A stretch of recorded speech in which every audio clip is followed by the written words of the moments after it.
رات کے 11 بجے کا وقت تھی اور میں اس طرح بے خبر سو رہا تھا جیسے گدھے گھوڑے سب بیچ دیے ہوں، نہ جانے خوابوں میں کون سے جزیروں کی سیر کر رہا تھا جب فون کی مسلسل بجتی گھنٹی نے مجھے جھنجھوڑ کر ہوش وواس کی دنیا میں لاپت اپنے خوابیدہ اعصاب کو بامشکل کنٹرول کرتے ہوئے میں نے فون اٹھایا۔ السلام علیکم۔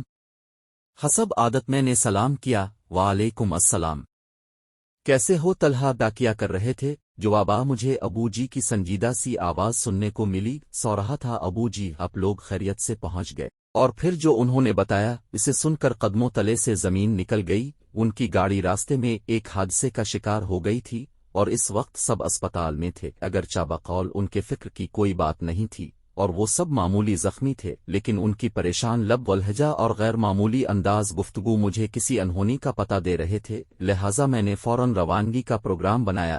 اگرچہ ابو جی اس وقت مجھے سفر سے منع کر رہے تھے، لیکن مرارا کرنا اب ناممکن ہو چکا تھا اور دل چاہ رہا تھا کہ اڑکران کے پاس پہنچ جاؤں۔ میرے والدین، خالہ خالو، میری چھوٹی بہن، سب قریبی رشتہ داروں کی شادی میں شرکت کرنے آج شام ہی حیدرآباد روانہ ہوئے تھے۔ میں اپنے امتحانات کی وجہ سے گھر پر رک گیا تھا۔ میری خالہ اور خالو ہمارے گھر سے 2 گلیاں چھوڑ کر ہی رہتے تھے اور ہمارے ان سے بہت خوشگوار مراسم تھے۔ خالہ خالو نہایت شفق الخلوص اور زندہ دل تھے۔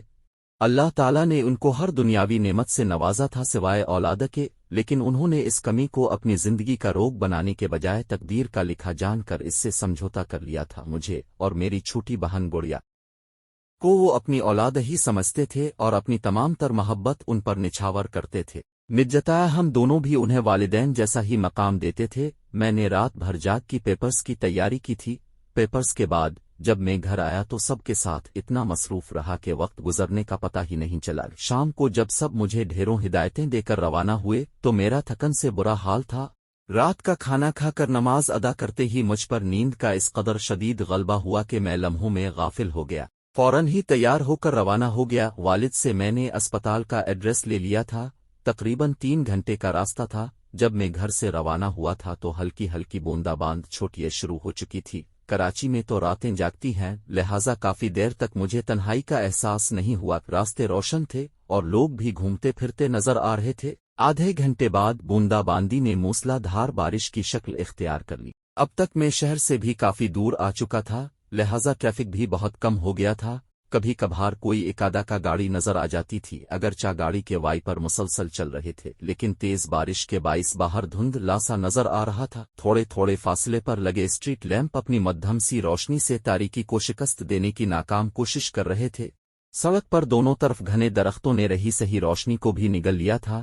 اگرچہ میں فطرتنا کافی دلیر اور نڈر تھا، لیکن تنہائی اور تاریکی کی ہیبت مجھ پر طاری ہوتی جا رہی تھی اور میں سفر کے بخیر عید تمام ہونے کی دعا کر رہا تھا۔ لمحہ بھر کو بجلی چمکتی تو پورا منظر واضح ہو جاتا تھا۔ بڑے بڑے درخت تیز ہوا سے ہلتے ہوئے مختلف شکلیں اختیار کر رہے تھے۔ کبھی کبھی تو یوں لگتا جیسے خون آشام چڑیلے مجھے اشارے سے اپنی طرف بلا رہی ہوں۔ اچانک بجلی چمکی تو مجھے دور سڑک پر عین درمیان میں ایک انسانی ہیولا کھڑا ہوا نظر آیا، جو زور زور سے ہاتھ ہلا کر گاڑی روکنے کی استدعا کر رہا تھا۔ پہلے تو میں اسے کوئی چورا چکا سمجھا جو مجھے روک کر لوٹنا چاہ رہا تھا، پھر اچانک میرے ذہن میں بچپن سے سنی ہوئی وہ تمام ڈراؤنی کہانیاں درآئیں جن میں آصب مختلف روپ اختیار کر کے مسافروں کو تنگ کرتے ہیں۔ یہ سوچ کر میرے رونگٹے کھڑے ہو گئے۔ ایک خیال یہ بھی تھا کہ شاید کوئی ضرورت مند ہو جو رات کے اس پہر مدد کے لیے کھڑا ہو۔ بہرحال جب میں جلد و جلال تو کاورد کرتا وہاں تک پہنچا تو یہ دیکھ کر اسے اپنی آنکھوں پر یقین کرنا مشکل ہو گیا کہ وہاں کوئی انسان تو کیا کوئی چڑیا کا بچہ تک نہ تھا۔ میں نے ہر طرف بغور دیکھا، لیکن چاروں طرف تنہائی اور سناٹے کا راج تھا۔